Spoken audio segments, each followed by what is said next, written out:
We will continue in terms of the pain, suffering. Why are we talking about this pain, suffering, and the things that we're going through? Katulad ng sabi po ng salita ng Panginoon, na huwag na kayo magulat kapag kayo dumadaan sa mga kapighatian, mga pagsubok sa buhay. Dahil ito ay isa sa mga bagay na kailangan nating pagdaanan. Kung ang mga iba sa atin, itatanong nyo, bakit, Pastor, kailangan natin duman sa mga bagay na ganito? It's because God is molding us into His likeness. Wherein, madami pang sangay ito actually, which is pag-uusapan natin.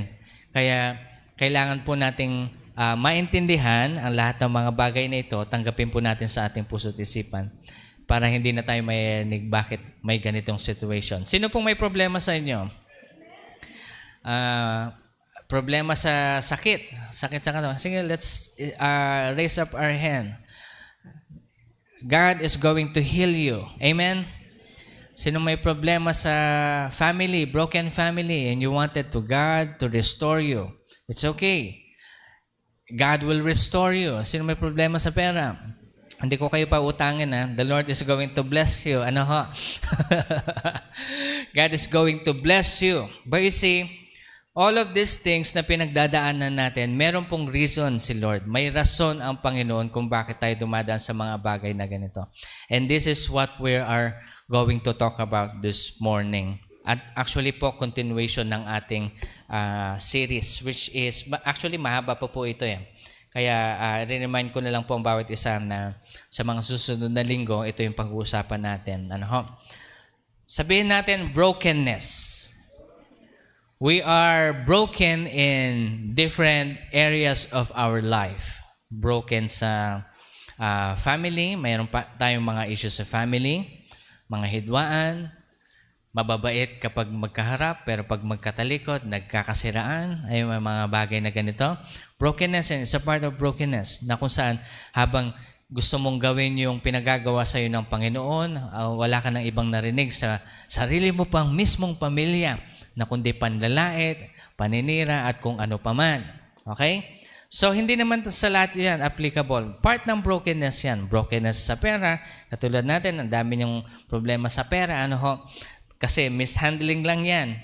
But the Lord is actually teaching us. Brokenness in our health. Why is it that, Lord, bakit ako nagkakasakit ng ganito? All I wanted is to serve you. Why am I getting sick? God has a reason for everything. Ano ho? Kaya ito po yung kailangan nating tandaan. Psalms 34 verse 18. Marami po ito. Babasahin natin ang lahat. Ano ho? Sabi niya dito, the Lord is near to the broken-hearted and saves those who are crushed in spirit. Uulitin ko po yun. Maganda ito. The Lord is near to the broken-hearted. Ibig sabihin, if you're not broken-hearted, God is far away from you. Because there is something in the brokenness of a human life or ourselves being broken.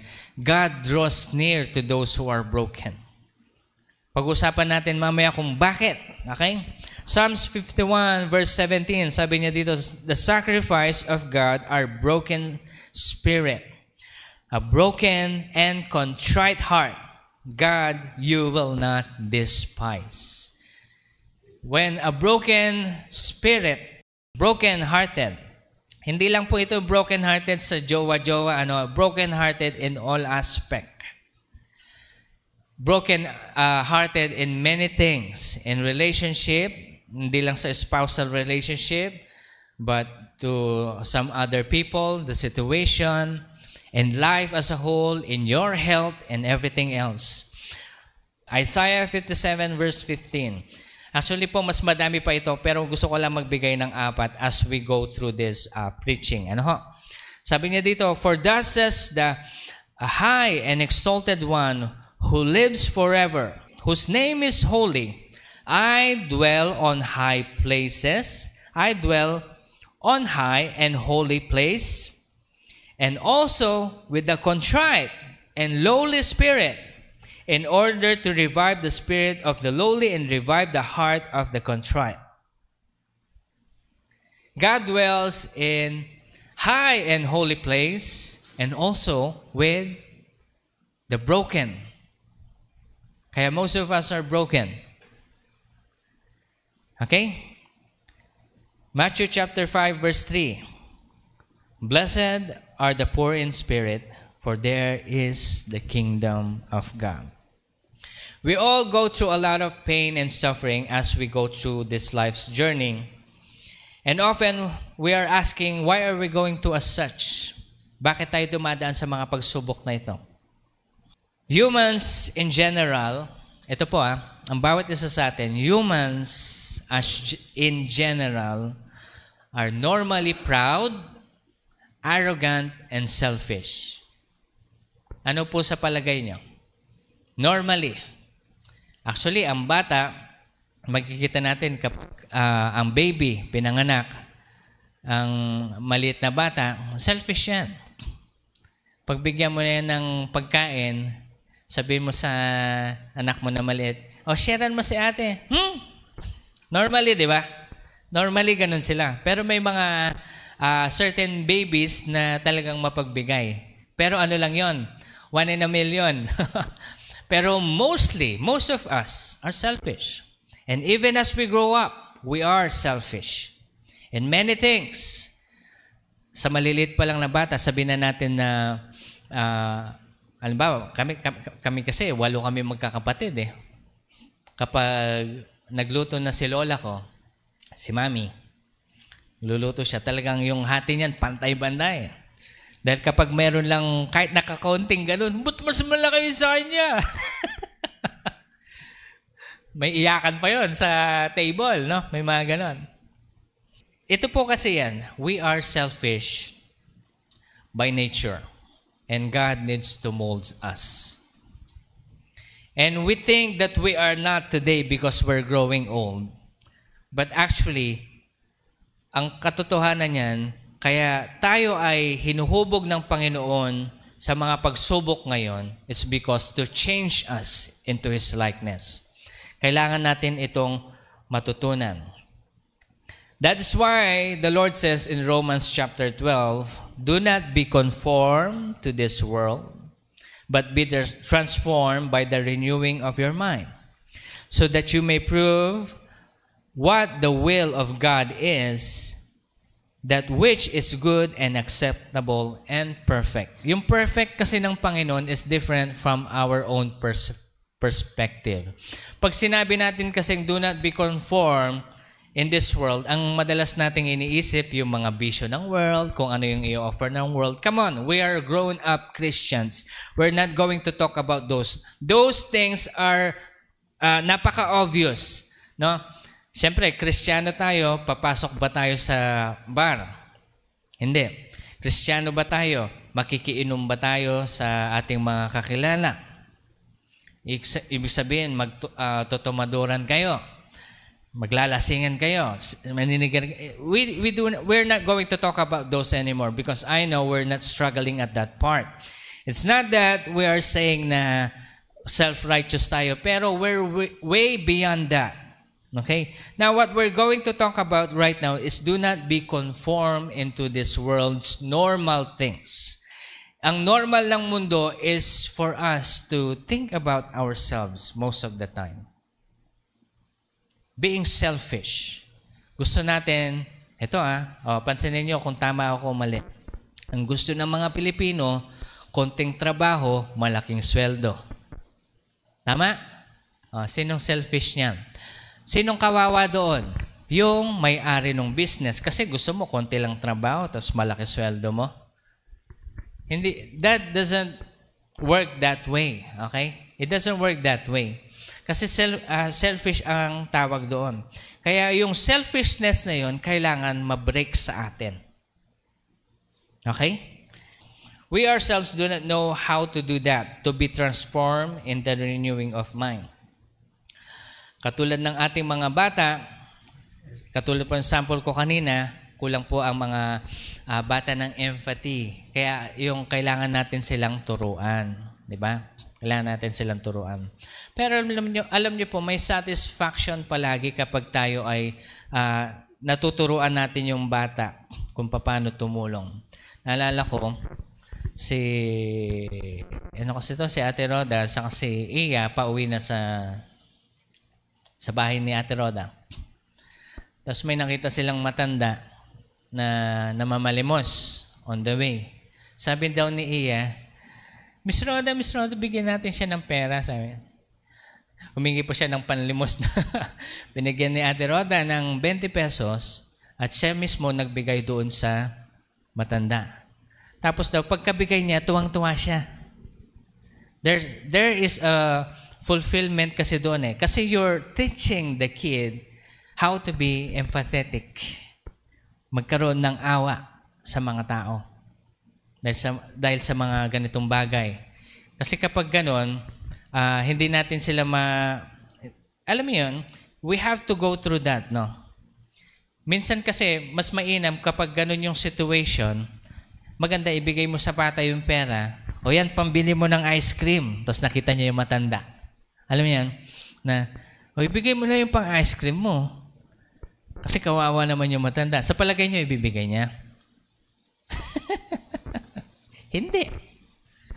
But we are gradually teaching the kids how to be empathetic para matulungan yung mga ibang tao at magkaroon ng sense na maawa sa mga nangangailangan.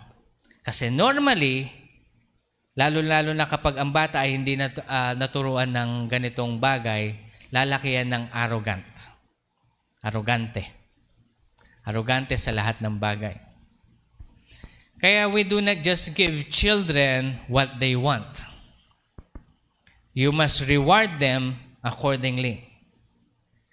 Linisan mo yung kwarto mo, may reward ka. Ang problema kasi sa mga parents ngayon, anong gusto mong kainin? 10 yung anak mo, iisa-isa mo yan. Anong tawag sa'yo niyan? Single order mother. Okay? Kasi ang bawat isa yun, lulutuan mo. Alam niyo pong ginagawa sa amin ng magulang namin? Ito yung ulam. Kumain ka, ayaw mong kumain, bahala ka magutom. Isang putahe lang. Kasi nga nakakapagod naman sa magulang. But you see, we do not just give children what they want. Kaya kung ano yung nakalagay sa pagkainan, turuan niyo silang kainin yun. Katulad ng ginagawa ng Panginoon sa atin. Hindi binibigay ng Panginoon lahat ng ating pinapanalangin kasi alam ng Panginoon kung anong nakakabuti para sa bawat isa sa atin. Kaya yung pinapanalangin mo, sinasagot naman ng Panginoon eh. Ang sagot lang ng Panginoon, minsan, yes, minsan, o kadalasan, no. Kasi hindi natin alam kung ano yung gusto natin. And at times, the Lord is saying, wait. At times, God is also telling us it's not yet. But God answers. So we just need to go with the heartbeat of God. And we cannot go with the heartbeat of God unless we go through this life's journey suffering. Isipin niyo po yung problema niyo sa buhay. Nandiyan yan so that God will be able to come and draw Himself near to you. It's just like the Lord is saying, let me help you. Okay? So yan po yan. God brings us to such trials that we may be molded and be transformed in His likeness. So take those things that you're going through right now as something that molds you. Hindi natin pwedeng sabihin, Pastor, molded na ako. Alam ko na yung situation na. No. You cannot say that you are molded. God will tell you when you are ready. Amen? Palagi natin sinasabi na, Lord, ready na kami sa blessing mo. Hanggat hindi mo natatanggap, ang ibig sabihin lang nun, hindi ka pa handa. Nagigets po natin? Ang sakit naman nun, Pastor. Yun talaga. Kailangan natin intindihin ito because God will not give you a blessing that will destroy you. Amen? Kapag ang anak po ninyo, sasabihin niya sa inyo, Daddy, Mami, gusto ko ng motorbike yung maliit. Sabihin na natin mayaman kayo, kaya niyong bilhin. O tanungin ko po yung mga parents dito, bibilihan nyo? Yung single lang, ayoko yung may gulong sa likod. Gusto ko yung dalawa lang na gulong, sabi ng anak nyo. Bibilihan nyo? No way! No way! Ma-aksidente ka pa, mawalan pa ako ng anak. Same thing with the Lord. He doesn't give us what He knows that will break us. Okay?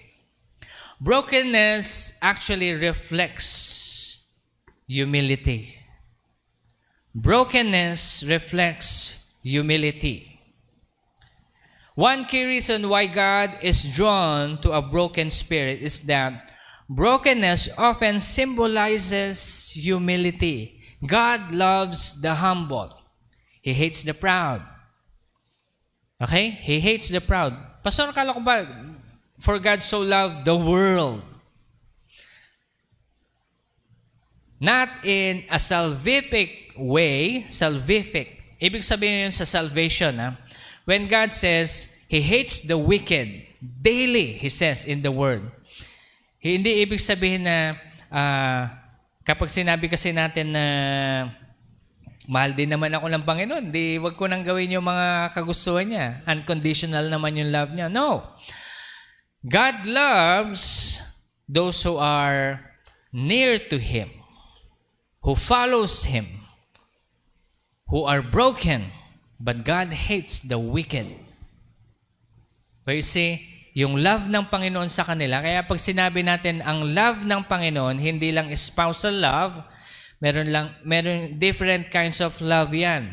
Ibig sabihin, minsan, ang love ng Panginoon sa mga hindi mananampalataya ay sinasabi nila ng Panginoon na open ang aking puso kapag kayo ay tatanggap, lalapit sa akin, hihingi ng tawad, patatawarin ko kayo. Yun yung love ng Panginoon sa world. Pero yung love ng Panginoon towards you who believes in the Lord Jesus Christ is different. Mahal kayo ng Panginoon to the point that He will hold you with His right hand. He will, sabi sa Isaiah, He will uphold you with His victorious right hand. He will not let you go.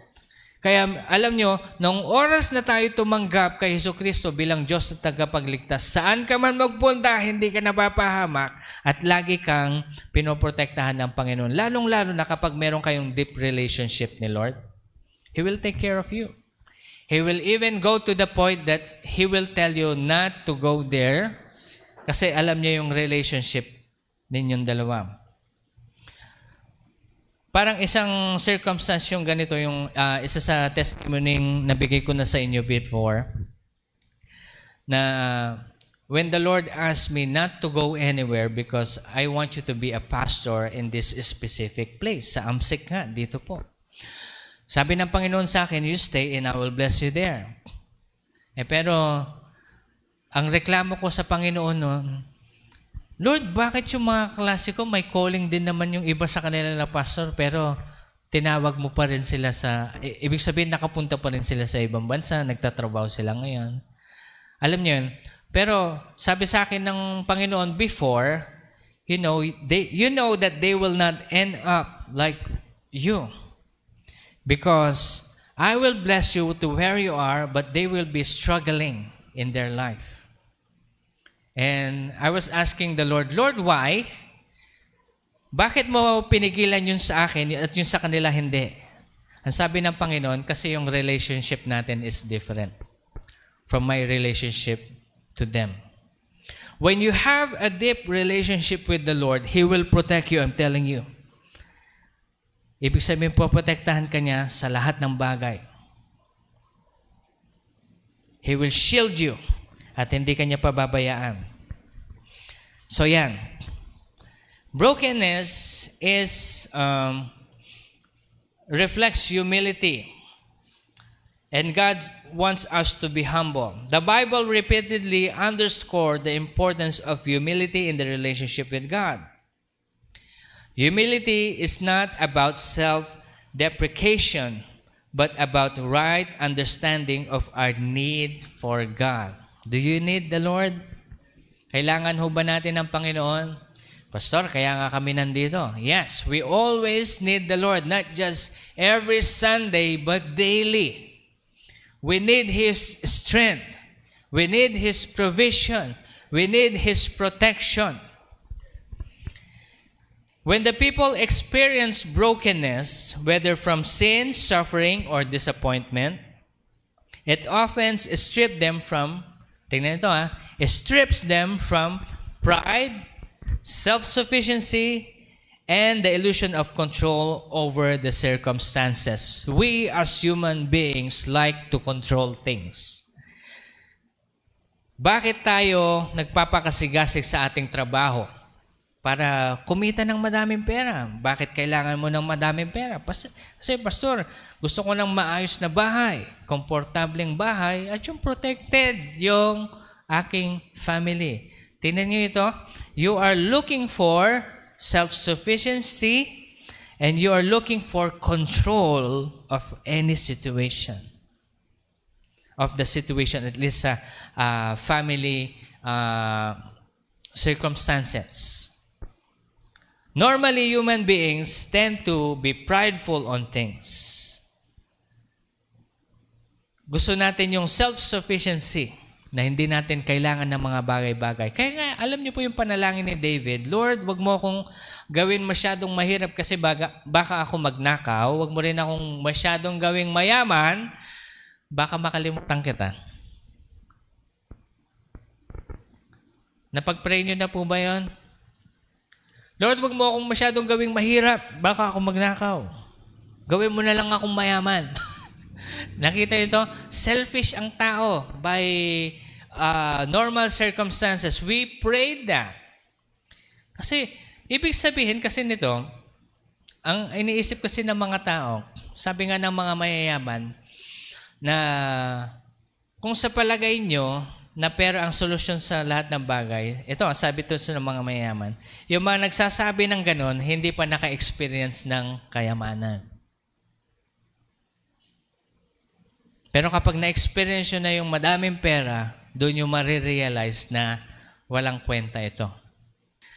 Hindi lahat ng bagay dito sa mundo ay makakapag-ibsan yung ating kalagayan sa buhay. That's why we are currently in this situation for us to be molded at magkaroon tayo ng humility, humbleness sa ating buhay.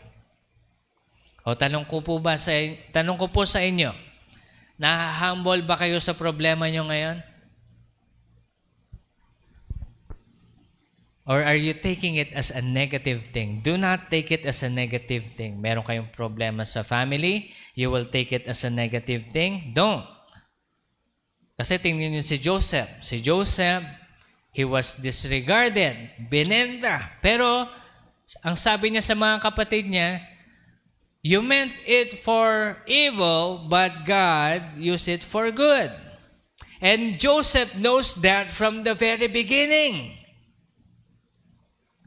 Kaya nga, within the story, hindi natin siyang nakita nagreklamo sa mga kapatid niya.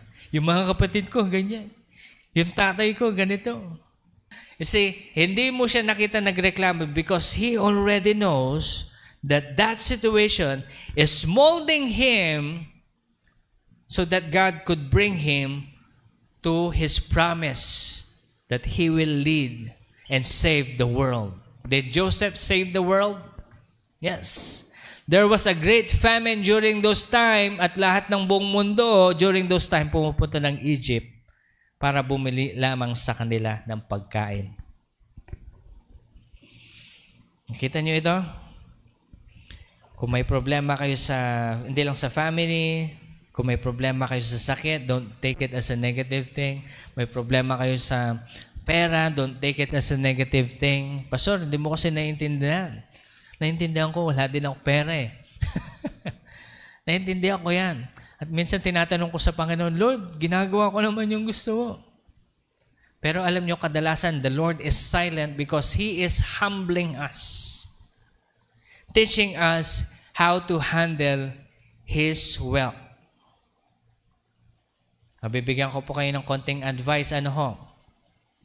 If God gives you something, there must always be a place in your finances for God's kingdom. I'm not just talking about your tithes kasi gusto ko kayong mag-tithes dito. No. Tumulong sa mahirap, mag-charity or whatever na, magbigay sa mga nangangailangan. Ito yung gusto ng Panginoon. Nakakatulong tayo. I'm telling you this because this is the right thing. There must be a place for God in your finances. So kung walang place si Lord sa finances mo, huwag kang aasa ng breakthrough financially. Amen? Ang gusto kasi ng Panginoon, consistency. Sabihin natin, consistency. 1, 2, 3, go.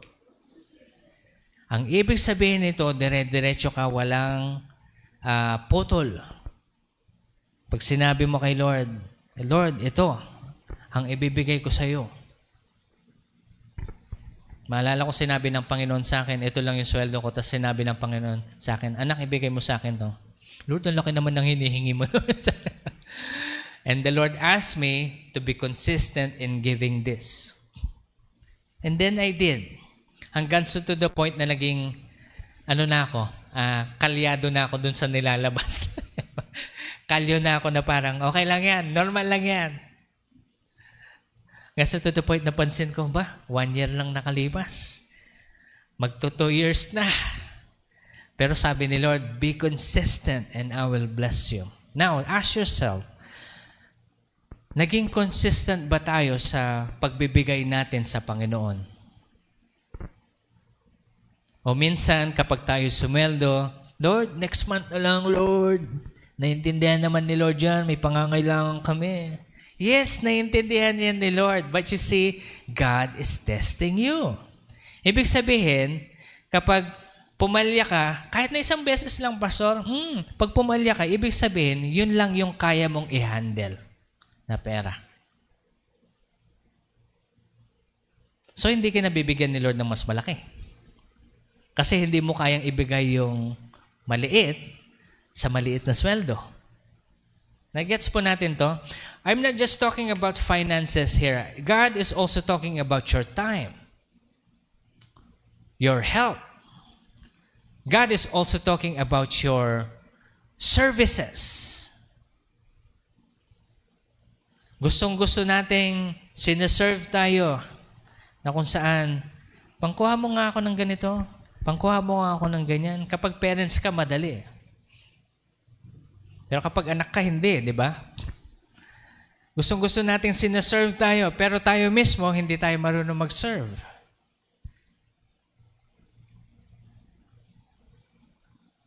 This thing, God is actually humbling us by the situation that we are into right now.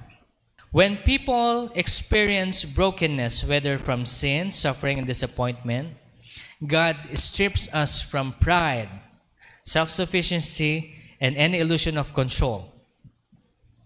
Okay, tingnan nyo ito This makes us more open to God's grace. Remember that God's grace will not flow if you have full of pride in your heart. Napaka-proud mo sa mga bagay-bagay. Napaka-self-sufficient mo sa mga bagay-bagay. Alam niyo po, kahit sa malilit na bagay, dapat lagi mong ini-involve si Lord. Malilit na bagay, hindi lang sa mga major things. Huwag nyo nang hintayin yung, halimbawa, ito, nasubukan nyo pong walang pera. Sino nasubukan ng problema sa pera? Diba? Most of us.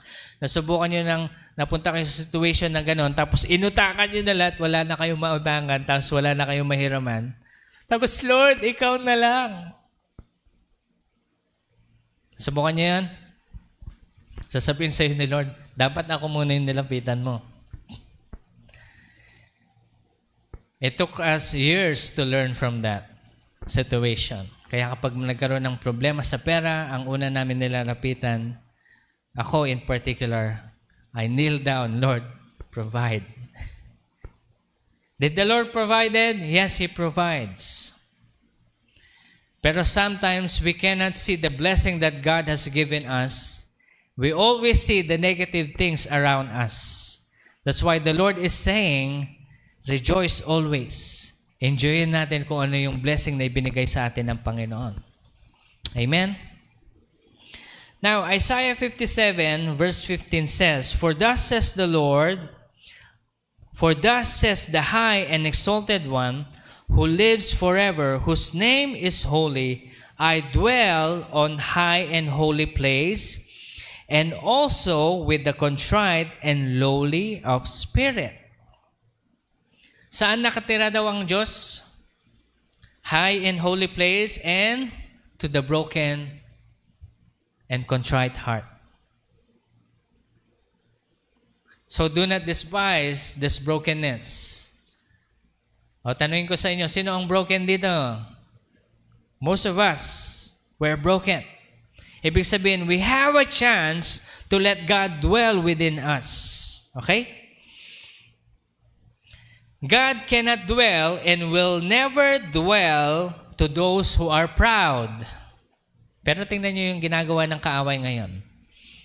Ginawan pa ng celebration, Pride Month. Ayan. Diba? Pride Month. Because the devil is actually planting this in the hearts of the people so that God will not be able to dwell within them.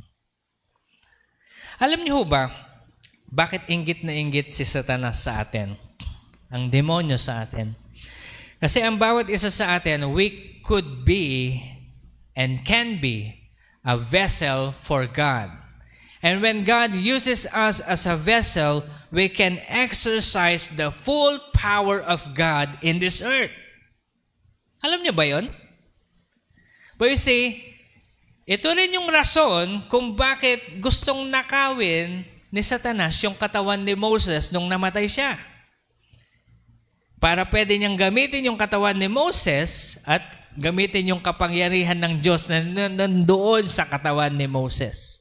Alam niyo ho bang naiiwan yung kapangyarihan ng Panginoon sa katawan natin kapag tayo ay masyadong malapit sa Panginoon katulad ni Elisha? Si Elisha ay patay na, buto na, at nung may inilibing sa tabi niya at dumikit lang dun sa buto niya, boom, nabuhay yung patay. Nakikita niyo, no? Because this body, your body, is the temple of the Holy Spirit. God dwells within us. Ito yung isa sa mga bagay na kinaiinggitan ng mga demonyo sa atin. And that is why He hates us so much. So much. The devil envies human beings because we can carry the fullness of God in us, and they cannot. But we, the children of God, right now are being trained to pass through this earthly life that we may be molded into humility. Mawawala yung pride sa atin, self-sufficiency, and yung illusion of control. Hindi na tayo magiging arrogant. Pansinin niyo mabuti kahit sa situation natin dito sa mundong ito. Yung mga nakikita mong namamalimos, yun totoong mahirap Kasi meron din gumagawa ng ginawa nilang karir yung pamamalimos, no? Meron ganun, totoo ito, no? Tapos pagkatapos niya magbihis ng gula-gulanit na damit, papasok siya sa magarang kotse. Kasi yun yung trabaho niya. Okay, may ganun na nahuli na. Pero yung mga totoong mahirap, yung talagang mga homeless, makikita mo, kahit sa mga social media experiment, na kapag tinulungan sila, tingnan nga natin kung saan gagastusin itong, sabi nung vlogger, tingnan nga natin kung saan niya gagastusin itong perang bibigay natin. So, sinundan, parang in-stock nila, no? Mangyari nito, itong mahirap na ito, bumili siya ng tinapay, madaming pagkain, at umuwi siya sa kanila. Tapos sa kanila, mga mahihirap din, mga magkakasamang mga mahihirap na nakatira sa mga barong-barong. Tapos bawat bahay binibigyan niya. Nakita niyo yun? Because of brokenness, lack, He knows the feeling of nothing, kaya gusto niya ring i-share yung kung ano yung meron siya. Ngayon tinanong siya, bakit mo ginagawa ito? Because I know the feeling of, walang pera, walang makain. Paminsan kailangan natin dumaan sa mga ganong bagay para maintindihan natin yung ibang tao. Diba? Pero tingnan nyo yung mga biglang yaman. O yung mga yumaman dahil nakapag-asawa ng mayaman. Sila yung mga mata pobre. Okay? Sila yung mata pobre. Ilang beses ko pong nakwento sa inyo to. Meron kaming, I think story ito ni Miss May, ni Ate Meg. Meron kaming kayang people noon. Nakapag-asawa siya ng foreigner. Tapos nakita niya si Ate May na naglalakad.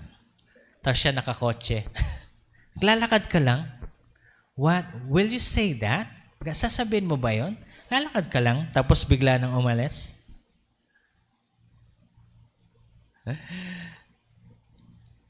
Sabi ni Ate May, at least hindi ko binenta yung aking puri para makakuha ng kotse. May mga ganun eh. Kaya kapag galing sa paggaling sa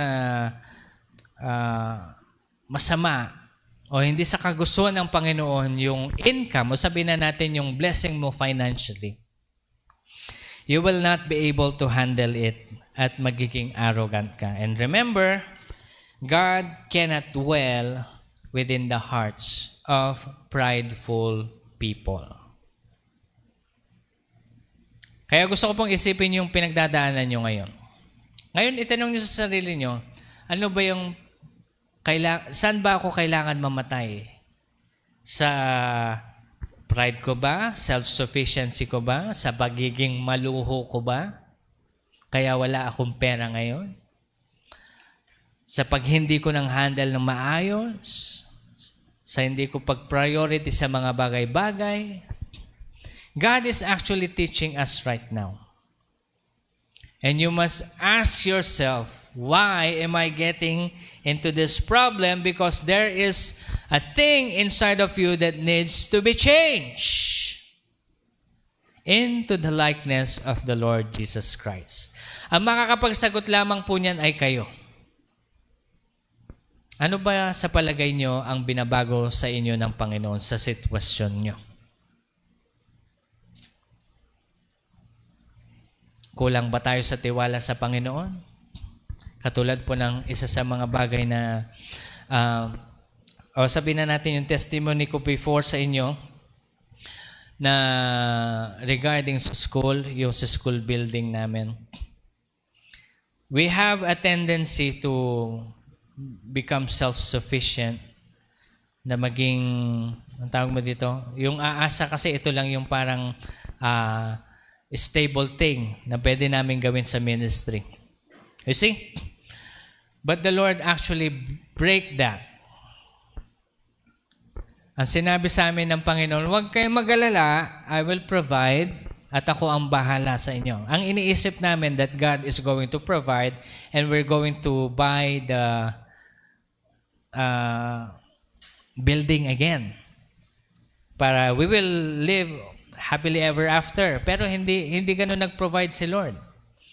Ang provision ni Lord is may bumili at yung bumili, hindi na binalikan. By papers, hindi sa amin. Pero sabi ni Lord, sa inyo yan, gamitin nyo. Alam niyo po ba, ng mga unang taon, unang 2 taon, nahihiya pa kaming gamitin kasi hindi na talaga sa amin. Kaya ginamit namin ito, nagkaroon tayo ng kwarto dyan. Ano yan? Classroom yan dati. Classroom din ito dati. Itong opisina ko ngayon, ito ginagamit din as classroom kasi wala tayong magamit eh. Yung bahay namin dito, ginamit din classroom kasi nahihiya kami. Ayaw namin gamitin. And we've been hearing the Lord saying, gamitin nyo na yung building sa inyo yan.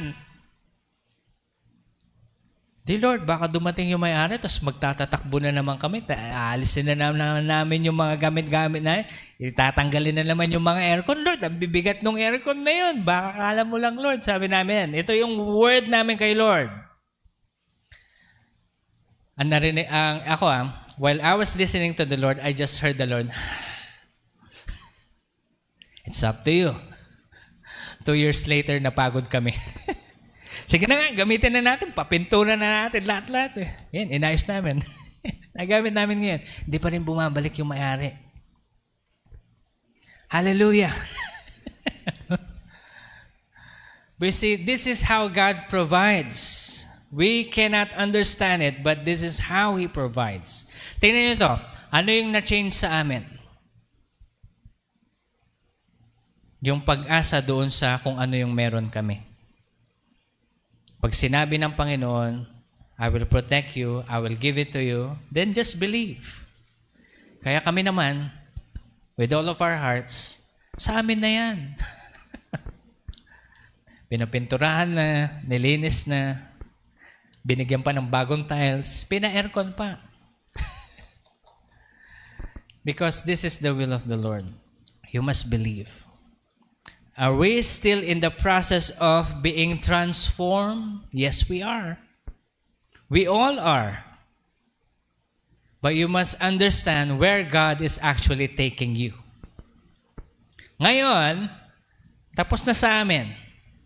Yun as a family, no? Meron din akong personal. Ngayon, ang tanungin mo sa sarili mo, ikaw personally, why are you going through what you are going through right now? There is something that God wants to change in you, so that when you become humble, God will be able to dwell in you, and you will be able to use the power of God in its fullness, in His fullness, for the glory of the kingdom. Pastor, paano kayo ginamit ng Panginoon in God's fullness patungkol sa school? Alam niyo po, ang bawat pumapasok na bata dito ay palagi po namin yan pinatatanggap kay Hesukristo.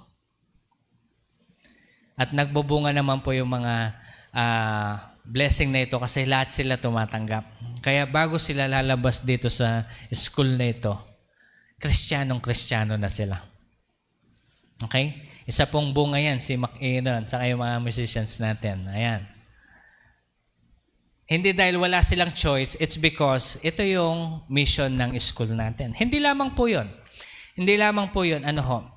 But also in many different ways that God is actually blessing us, not only for the children, but also in the community. Alam niyo ho ba na for some reason, ang mga parents, dinadala nila dito yung mga anak nilang merong, alam niyo yung may, anong tawag doon? Paano ba sabihin yun ng hindi masakit sa puso? Special. Okay. Special. Yung mga special kids. You know what I mean? Ayoko maka-offend, no? Pero may mga special kids kasi nababalitaan nila kapag pinasok dito, pagkalabas nagiging normal. Why? It's because the fullness of God is dwelling among the whole ministry. And the devil have no choice but to leave the kid alone. Nakita niyo yung testimony na ito?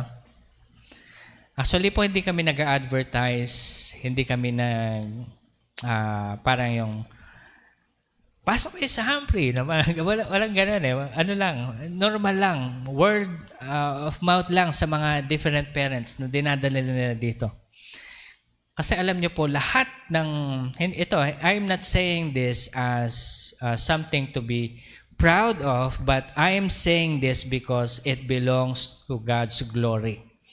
Lahat ng pumapasok dito, kahit nakulelat sila dito sa school natin, pag lumabas sila ang top sa kung whatever school na puntahan nila. Palaging ganon.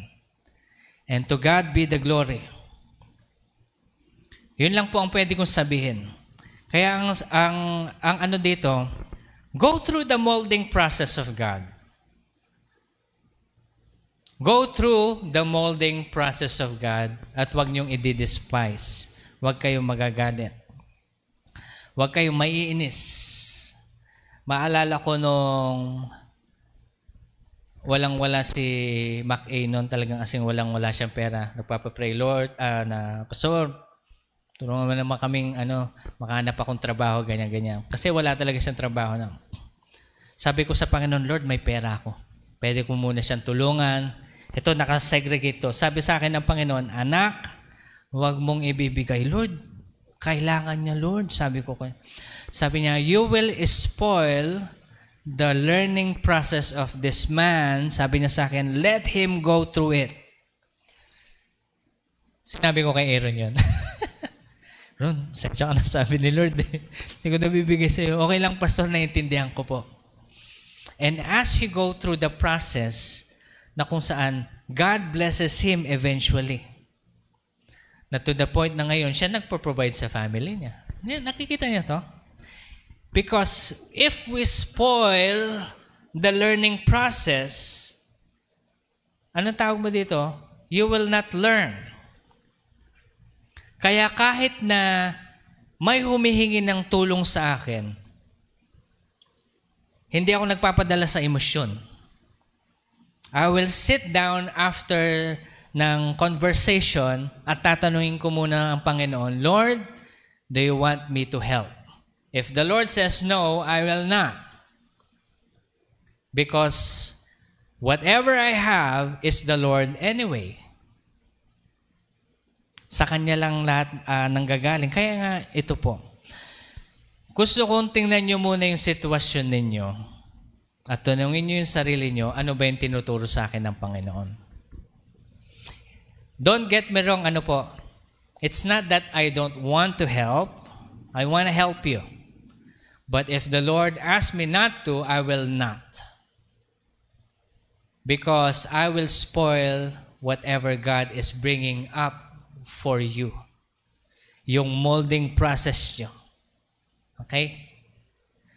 You will understand soon. Makikita nyo kung bakit ganito ang gawain natin dito sa church na ito. Pero alam nyo po, when God asks me to help somebody else, with full heart, tutulong ako. Ibibigay ko talaga. Katulad po nung isang testimony na sinabi ko po sa inyo, meron na po akong kakilalang mag-asawa na kung saan after nung pandemic, nawalan sila ng trabaho, umiiyak sila sa Panginoon na, Lord, ikaw naman po ang mag-provide. Pero 1 month before, kinausap na ako ng Panginoon. Sabi ng Panginoon sa akin, anak, magkakaroon ka ng project sa trabaho mo. Extra ito, sabi ni Lord sa akin. Gawin mo lang kasi less effort naman sa'yo. Yung kikitain mo doon, ibigay mo sa kaibigan mong tatawag sa'yo next month. Yun ang word ni Lord sa akin. Okay, Lord. Ibibigay ko. Trinabaho ko na, tapos dumating na yung pera, nakita ko, wow, laki ng pera, Lord, ang laki ng kailangan nila, sabi ko. Pero less effort lang sa akin. So, tinabi ko yun, sabi ko sa Panginoon, Lord, this is yours. Hihintayin ko silang tumawag. True enough, tumawag sila afterwards. Tapos nagkukwentuhan lang kami, parang catch up lang, na kwentuhan. Hindi man siya humingi. Ang tawag ko kasi sa kanya, tatay kasi matanda sa akin. Sabi ko, tay, itong pera na to, sabi ni Lord sa akin, last month, ibigay ko sa inyo. Sabi, saan ko ba pwedeng ipadala sa inyo? Sabi niya sa akin, Pastor, tapos humahagulgul na siya. Gumagano na siya sa phone. O tayo ba kamiyak? Sabi, hindi mo lang alam, Pastor, wala talaga kami makain, wala kaming ganito, ganyan. Nagpe-pray talaga kami kay Lord, sabi niya. Sige tayo, sabi ko, ibigay mo sa akin yung account mo and I will send it today, sabi ko, para may makain kayo ni nanay. They are very thankful. You see, this is how God works. That's why you must always be ready to help.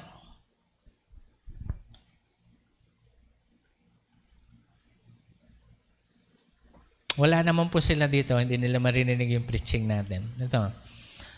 Yung pera na po yun is konting effort lang, yung effort na ginawa ko. As in, napaka-konting effort lang. Yung parang kumembot lang ako ng konti, 20,000 kaagad. Wow, ang laki. Okay. Tanungin ko kayo, kapag sa inyo binigay ni Lord yun at sinabi ni Lord sa inyo, ibigay nyo sa nangangailangan, lahat, can you give it? Will you give it? Ay Lord, akin to. 20K din to. Bibigay. Trabaho sila. You see, God is checking your heart. And if you can't, then go through the molding process until you achieve that heart like the Lord Jesus Christ. I'm not saying that I am perfect. I'm saying is that you must be ready to surrender your selfishness to God. Amen po ba? Kaya po, itutuloy natin to next time kasi meron pa tayong several part. That is why God is letting you go through the trials that you are going through. It's because i-recap lang natin because He wants to remove the pride, self-sufficient, saka yung illusion natin na makontrol yung circumstances sa ating buhay. God is removing you from that prideful, arrogant attitude at maging humble tayo. You must be humble starting today. Lord, ano bang klaseng humbleness ang tinuturo mo sa akin sa situation ko? Amen po ba? O, handa na kayong ma-humble? Pastor, ayaw na namin. Just go through it and let us pray to the Lord. Let's all stand up. Let's pray to the Lord that He will enable us. It is written in God's Word, I can do all things through Christ who strengthened me. So ask for the Lord's help because He is our helper, our Redeemer, our Restorer. Mas mainam na maging broken tayo. Alam niyo kung bakit? Because when we are broken, to the point of crying, na parang sa sobrang problema mo, puro ka na lang iyak, puro na lang problema. Magkaroon ka ng idle time, parang naaalala mo yung problema mo. Maganda yon. Nasa situation ka na ganon kasi the Lord is very near. Just close your eyes during those times at manalangin kayo sa Panginoon, Lord, help me. You cry it out to the Lord. Magreklamo kayo sa Panginoon. Huwag kayo magreklamo sa kaibigan nyo, kakilala nyo, sa Facebook wall ninyo, kaya sa social media ninyo.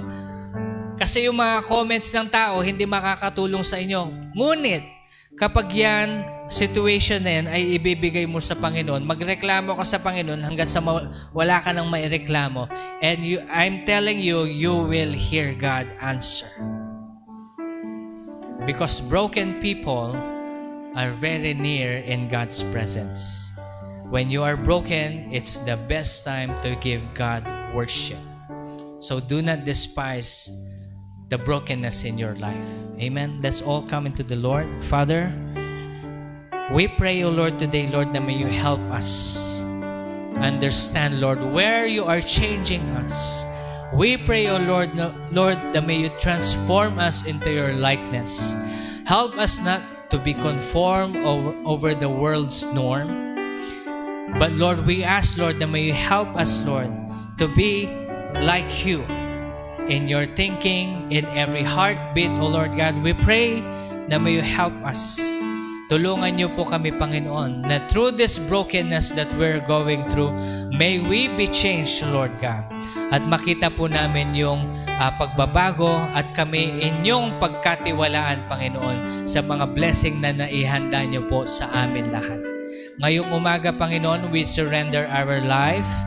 You say it to the Lord, Lord, I surrender my life, my family, my finances, my ministry, my job, and all that I own, Lord, belongs to you. Even, Lord, the car, yung motor, kung ano man yung meron ako, Panginoon, yung bahay, yung lupa, Lord, I am dedicating it all to you and for your glory, O Lord God. Use them for your glory. This doesn't belong to me. It belongs to you, Lord God. So, Lord, do whatever you have to, God. We pray today and this morning, let your will be done upon us all. We just want to thank you and bless your name, O God. We give you our praises in Jesus' name. Amen and amen. God bless you all po. Magandang umaga po sa bawat isa.